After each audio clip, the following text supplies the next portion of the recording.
Hello, peace be upon you. Assalamu alaikum. My name is Brother Ismail. I've been a Muslim for 16 years.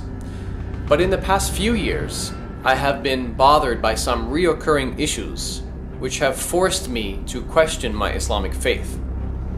And recently I have decided to finally leave Islam, and in this video I will explain why. Now, I don't think it's fair for Muslims to consider me as some kind of traitor or sellout, because over the years I've done my best to be faithful and loyal to Islam. I did not play games with Islam, and I took my Islamic faith very seriously. And whenever I found any Islamic teaching difficult, problematic, or controversial, I always did my best to research the issue for myself and for my fellow Muslims to resolve it. I certainly was not perfect, but I think very few people would question my sincerity to Allah, Muhammad, and to Islam. So I can assure you that I was committed to this religion called Islam. Now let me address the title of this video, the question, why I left Islam. The answer to this question is the Quran and Muhammad and their teachings on moral standards and conduct. You see, over the past few years, I have found that I am no longer able to defend the Quran and especially Muhammad's morals and conduct. In the past, I have done my best to defend Islam, and in particular to defend Muhammad from the claims and charges made against him. I tried my best to love Muhammad, and I can prove I stood up for him and defended him many times. For example, I produced videos like Was Muhammad Merciful?, where I tried to provide examples of Muhammad's good character, and my video Who Are the Islam Haters?, where I tried to refute and expose the anti-Islamic critics, and I made many more videos in which I defended Islam and Muhammad. Most of the time I was successful in defending Muhammad against those who were attacking his character, as I was well educated in Islam and I studied Islamic apologetics for years. However, while I was defending Islam, I had noticed many of the criticisms were actually valid and based on authentic early Islamic sources, and I found myself at a loss to find adequate, honest responses to them. In the coming videos, I shall share with you many of the allegations made against the Quran and Muhammad that I could no longer defend. But for the sake of brevity, in this video I will provide you with one example. As shocking as it may seem, both the Quran and Muhammad teach that it's permissible, halal, to capture and female war captives, even if these women are married and their non-Muslim husbands are still alive. So let's investigate the Islamic sources to see what they say. The Quran in chapter 4 verses 22 and 23 informs Muslim men about the categories of women which they are forbidden to marry. But in ayah number 24 we read, وَالْمُحْصَنَاتُ مِنَ النِّسَاءِ إِلَّا مَا مَلَكَتْ أَيْمَانُكُمْ.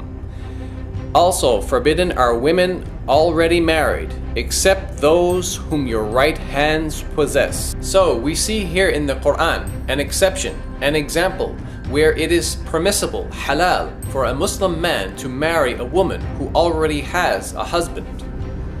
But who are these women described as being owned or possessed by your right hand?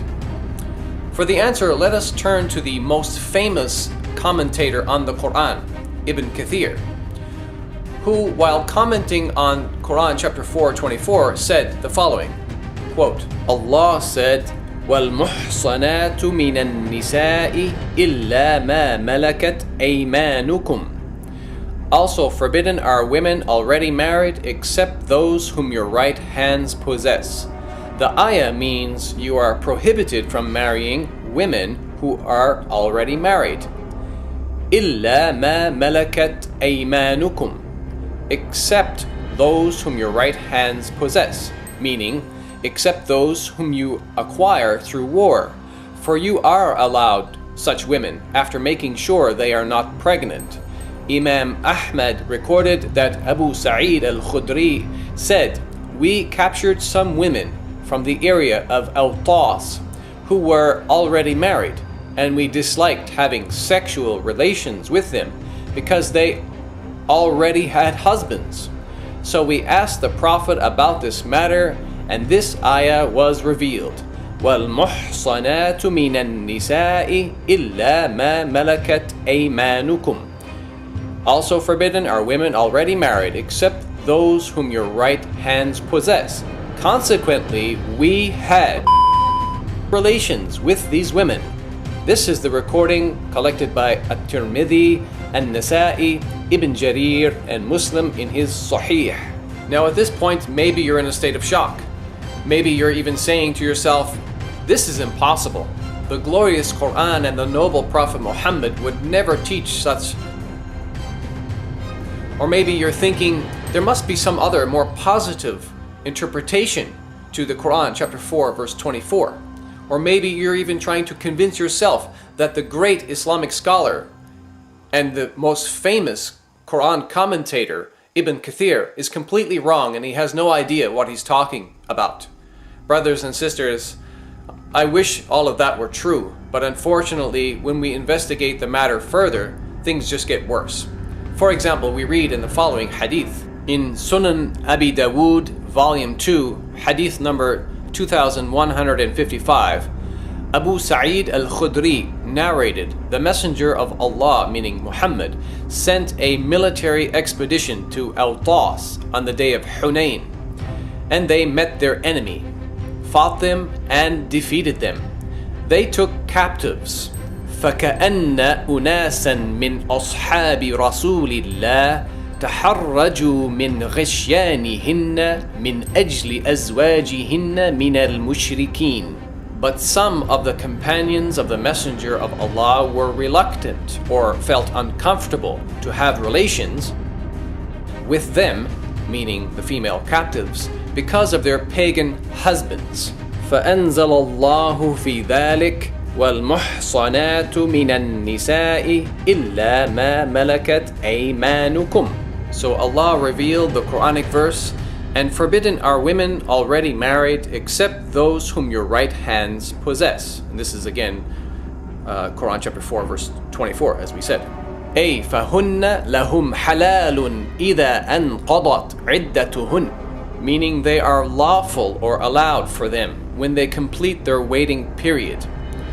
And this hadith, my brothers and sisters, is sahih, or authentic. So this hadith informs us that the Muslim soldiers had a problem. They wanted to have with the female captives, but these women were already married and they had husbands who were still living. So Muhammad then claims to receive a revelation from Allah that instructs the Muslim men to wait for a period of time to ensure that the female captives are not pregnant, and then after that period, these Muslim men are allowed to go and have with these married women. Now ask yourself this question: how would you feel if your wife or any woman in your family was captured by some enemy soldiers, then forced to divorce her husband, then forced to marry one of those enemy soldiers, then forced to with that enemy soldier whom she obviously hated? And all of this happened while her husband was still alive. Do you think that your wife, your sister, your daughter, or your mother would agree to have these things forced upon her in humiliation? No sane person in his or her right mind could defend the Quran and Muhammad on this issue. This is nothing more than legalized of married women, and I cannot believe that this is from God.